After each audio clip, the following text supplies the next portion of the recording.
Prayer blessing for the month of February.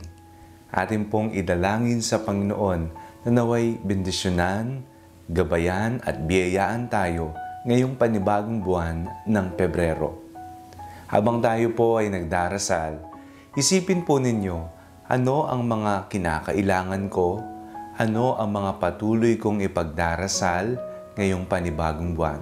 Sa ngalan ng Ama, ng Anak at ng Espiritu Santo. Amen. Mapagmahal na Ama, kami po'y taus-pusong nagpapasalamat sapagkat hindi niyo po kami pinabayaan sa nakalipas na buwan ng Enero. Napakaraming biyaya ang aming natanggap. Naranasan namin ang iyong awa. Naranasan namin ang iyong pagpapatawad, ang inyong paggabay, ang iyong pagkalinga. Patawad po, Panginoon, kung kami po'y nagkulang, kung may mga kasalanan kaming nagawa, o may mga bagay kaming hindi ginawa, gawa ng aming katamaran.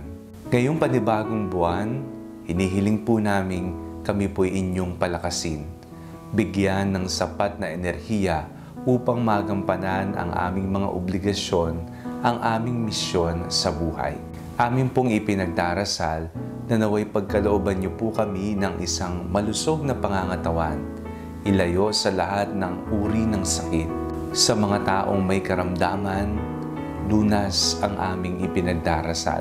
Sa mga miyembro ng aming mga pamilya, nawa, huwag niyo po silang pababayaan, lagi niyo po silang ingatan, at maging ang kanilang mga isinasamo sa inyo ay pakinggan.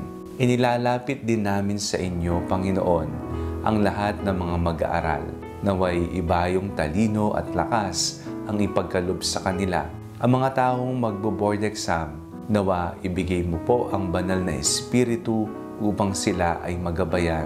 Ipinagdarasal po namin ang mga walang trabaho. Nawa, Panginoon, tulungan niyo po sila, mabigyan nawa sila ng isang disenteng trabaho, ng matustusan ng pang-araw-araw na pangangailangan sa buhay. Ipagkaloob mo, Panginoon, na magkaroon ng tunay na pagkakaisa sa pagitan ng iba't ibang partido sa gobyerno. Nawa ang tunay na diwa ng paglilingkod kung papaanong ikaw ay naglingkod sa amin ang aming makita at matamasa. Ipinagdarasal po namin ang aming mga magulang. Nawa, Panginoon, maging masaya sila at maiparanas namin sa kanila ang kasiyahan habang malakas pa sila, habang kaya pa nilang maglakad, makapagsalita, makakita, makagalaw at makarinig. Pinagdarasal po namin na pagkalooban niyo po kami ng peace of mind and heart. Sa mga panahon na kami po'y naguguluhan, natatakot, hindi alam kung ano ang gagawin, nawa Jesus, ikaw ang aming maging santungan. Ngayong buwan ng Pebrero, buwan ng mga puso, mas mabuksan nawa namin ang aming mga puso upang mahalin ka at ang aming kapwa. Ngayong buwan ding ito, umpisan po namin ang Kwaresma. Sa February 14, Panginoon, mag-uumpisa ang paglalakbay na ito sa pamagitan ng pagpapahid ng abo. Nawa, Panginoon, magsisi kami, talikdan ang aming mga kasalanan at magbagong buhay kasama mo. Lahat ng ito ay aming samot dalangin sa matamis na pangalan ni Jesus. Amen.